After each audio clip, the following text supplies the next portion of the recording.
This video is going to be about how not to choke at a Smash tournament. I want to make a quick disclaimer before I talk about this subject because it's been covered in many different forms of competition and in Smash. Everything that I'm about to say is not empirical, and that's because everyone has like a different psychological profile. And your psychological profile is probably going to have to be sort of close to mine in order for this to work for you. So if it doesn't work for you, I'm sorry, but I can't find any of this type of content about Smash for people like me, so I felt that it needed to be made. Second thing I want to say before we get into this is people have been asking me what training mode that I'm using. I'm using Uncle Punch version 2, and I know that there's a more new mode out there, but I just prefer this one because the current version of training mode crashes on my CRT, and I just want consistency between the computer and CRT setup. I also prefer the way the on-screen displays show on training mode too, so that's why I'm using it. I tried the newer one and I just didn't really like it. This one's fine for my purposes unless I'm trying to do save states, at which point I will use the newer one. So without further ado, let's get into this video on mentality and how not to choke. I'm going to talk about a few ways that people tend to try not to choke, and I'm going to tell you why they don't work for me and why I think that they're the wrong way to go about things. So the number one way is people will say, well, I just try not to give a fuck in the tournament. I think that that's pretty self-explanatory why it doesn't work that well. If you actually are putting in time and grinding and trying to get better, then it's going to be pretty hard to just not give a fuck when it comes to the point where you're like reaching the test. You know, it's the tournament, you're going to find out whether you really got better or not, and if you manage to find a way to not give a shit, it's probably through not paying attention to the game or some kind of disassociating from what you're currently doing at that moment. So I would not recommend just not caring.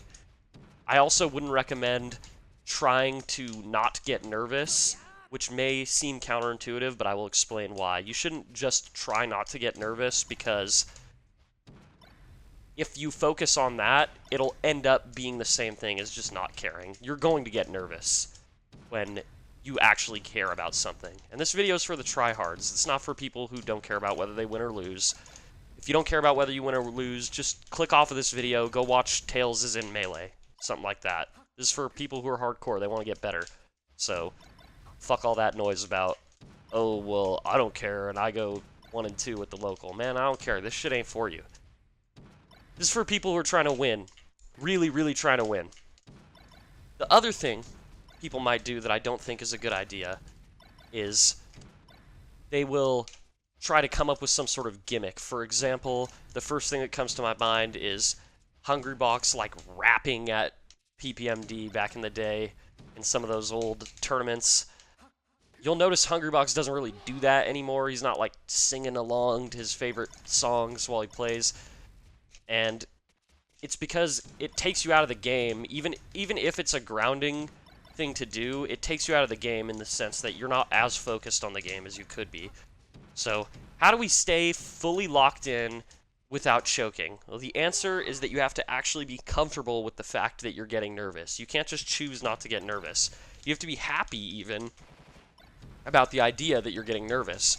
So how are you supposed to manage that? Well, I like to relate it to an analogy of when you're a child, like 6, 7 years old, and you get on a roller coaster. It's scary. You don't want to get on the roller coaster because it's too scary. It makes you too nervous. But then when you're a teenager, you want to get on the roller coaster all of a sudden. Why do you want to get on the roller coaster? Well, it's because it's scary and because it makes you nervous. Same thing with doing a crazy trick on a skateboard.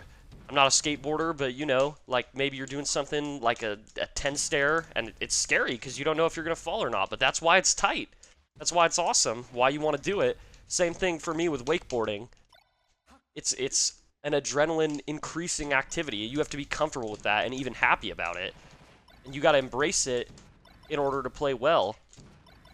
Ultimately, I can't tell you how to make yourself more comfortable with being nervous, but I think just sort of pretending like, oh yeah, I love like that environment. I love when I'm nervous.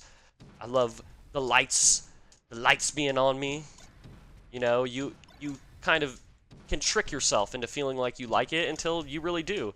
And a lot of the time, people who get extremely nervous and choke, losing to people who are a lot worse than them, they actually do like that. It's just that they're shying away from it. They're thinking, oh, I'm not supposed to be nervous right now.